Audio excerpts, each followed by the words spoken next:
If you've ever tried to discuss the gameplay or sometimes even the deco of a difficult level, chances are you've often encountered this. The problem with progress checking people is that, while it can be a valid point, it's misused most of the time, causing it to be one of the dumber arguments out there.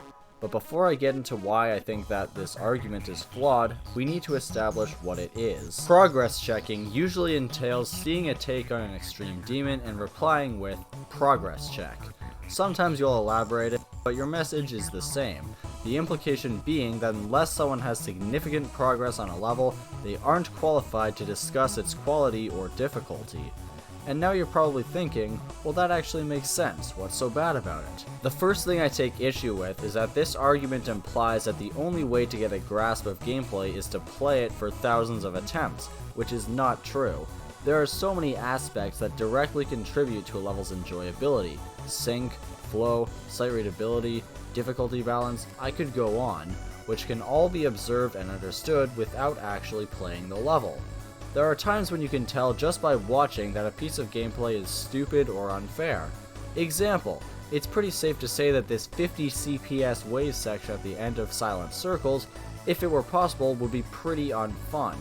But according to the logic of the progress check, no one is allowed to say this because no one has beaten it, whether they're just watching a video or have practiced it for hours on end. This is kind of related to something else I want to discuss in regards to this: imbalances in difficulty. When the hardness of a layout is really inconsistent, it makes the level worse. I'm not saying that all parts should be exactly the same skill level. On the contrary, it's a good thing when the level gets harder or easier as you progress. But when a demon's difficulty gets carried by choke points or a massive difficulty spike, that's just bad level design.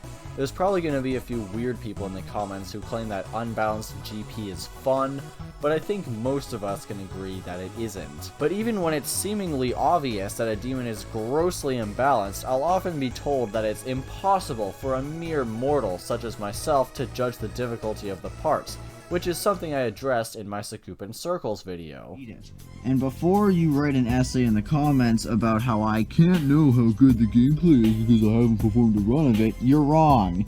In most cases you'd be right, but in cases where it's so blatantly obvious as it is now how atrocious the balancing is, you don't even need to play it to know it's awful. Now here's the thing, I don't disagree with this notion entirely. Commenting on the difficulty of a level without having learned it is usually a bad idea.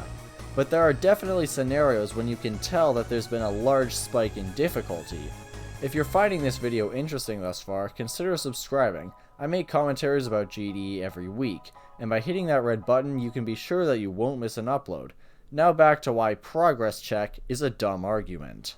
I'm now going to talk about my second gripe with progress checking. Progress is an arbitrary metric to be deciding reliability based on.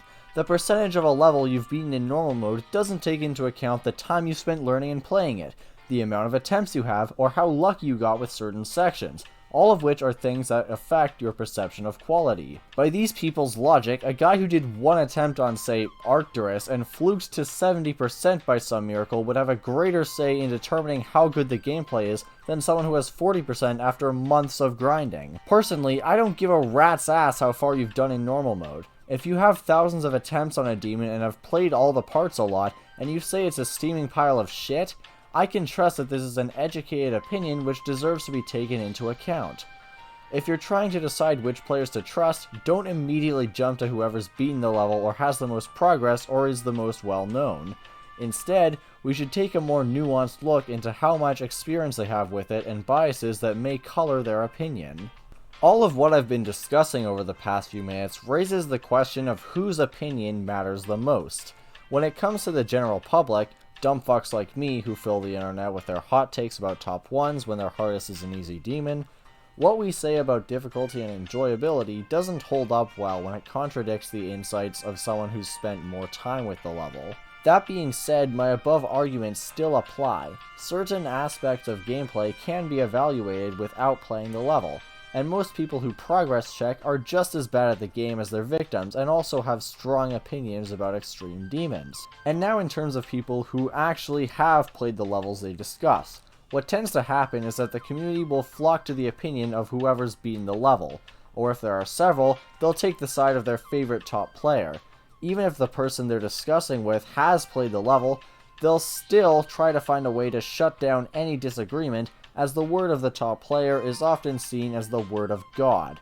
And the only reason their 10-year-old stans use the progress check argument is to shut down dissenting opinions. For these reasons, I find progress checking to be a hypocritical thing to do, in addition to having several flaws in its reasoning. That's not to say that it can't be a valid talking point, it's just almost always misused. I like to make videos about my opinions of levels a lot, so if you're interested, check out my tier list ranking every official level in the game. Also let me know your thoughts on progress checking, and if you enjoyed today's video, consider leaving a like and subscribing for more content like this. Thanks for watching.